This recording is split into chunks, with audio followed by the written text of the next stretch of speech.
போன வருஷம் 17,000 கோடி சொத்து மதிப்போட ஃபோர்ப்ஸ் பணக்காரர்கள் பட்டியலில் இடம் பிடிச்ச பைஜூஸ் நிறுவனர் ரவீந்திரன் அவர்களுடைய சொத்து மதிப்பு இப்போ பூஜ்ஜியமா இருக்கிறதா சொல்லப்பட்டிருக்கு. இந்தியாவுடைய முன்னணி ஸ்டார்ட் அப் நிறுவனமா இருந்த இந்த நிறுவனத்துக்கு இப்படி ஒரு நிலைமையா அப்படின்னு பல பேர் அதிர்ந்து போயிருக்காங்க. 2022ல $22 பில்லியன் மதிப்போட இருந்த இந்த நிறுவனம் இப்போ $1 பில்லியன் குறைஞ்சிருக்கிறதா சொல்லப்படுது. இந்தியாவுடைய முன்னணி எட்டெக் ஸ்டார்ட் அப் நிறுவனமா திகழ்ந்துட்டு வந்த பைஜூஸ் நிறுவனம் இப்போ கடும் வீழ்ச்சியை சந்திச்சிட்டு வருது. நிறுவனத்துல ஏற்பட்ட பல பிரச்சனைகள் இதுக்கு காரணம் அப்படின்ற மாதிரி சொல்லப்படுது. குறிப்பா ஃபாரின் எக்ஸ்சேஞ்ச் மேனேஜ்மெண்ட் ஆக்டுக்கு எதிராக 9,362 கோடி ரூபாய் வெளிநாட்டுல இருந்து பணம் இங்க டிரான்ஸ்பர் செய்யப்பட்டதா சொல்லப்பட்டு குற்றச்சாட்டுகள் எழுந்தது. அதிலிருந்து கடும் சரிவுகளை இந்த நிறுவனம் சந்திச்சிட்டு வரதா சொல்லப்படுது. அது போக இந்த நிறுவனத்தினுடைய போர்டு மெம்பர்ஸா இருந்த நிறைய இன்வெஸ்டர்ஸ் இந்த நிறுவனத்தை விட்டு போனதாகவும் சொல்லப்படுது.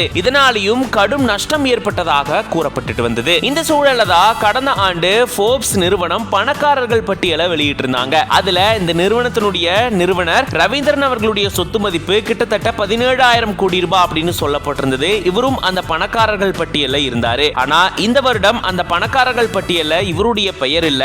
காரணம், இவருடைய சொத்து மதிப்பு பூஜ்ஜியமாகி இருக்கிறதா தெரிவிக்கப்பட்டிருக்கு. அதாவது 17,000 கோடி ரூபாய் சொத்து மதிப்போட இருந்த இவரு இப்போ பூஜ்ஜியம் சொத்து மதிப்போட இருக்கிறதா தெரிவிக்கப்பட்டிருக்கு. இந்த செய்தி தான் பல பேரை அதிர வச்சிருக்கு. 2011ஆம் ஆண்டு இந்த நிறுவனத்தை இவர் தொடங்கியிருந்தாரு. தன்னுடைய மனைவியோட சேர்ந்து இந்த நிறுவனத்தை நடத்திட்டு வந்திருந்தாரு. முன்னணி நிறுவனமா, அதுவும் எட்டெக் ஸ்டார்ட் அப் நிறுவனமா இது வளம் வந்துட்டு இருந்தது. இந்த சூழல்ல தான் இவ்வளவு பெரிய பிரச்சனையில இந்த நிறுவனம் சிக்கி இருந்திருக்கு. 2022ல இந்த நிறுவனத்தினுடைய மதிப்பு கிட்டத்தட்ட $22 பில்லியன் அப்படின்னு சொல்லப்பட்டிருந்தது. ஆனா இப்போ இதனுடைய மதிப்பு $1 பில்லியன் குறைஞ்சிருக்கிறதா தெரிவிக்கப்பட்டிருக்கு. மறுபடியும் இந்த நிறுவனத்தை வளர்ச்சி பாதையில கொண்டு போறதுக்காக கடந்த ஆண்டு அக்டோபர் மாதம் இதை ரீஸ்ட்ரக்சர் பண்ணியிருந்தாங்க.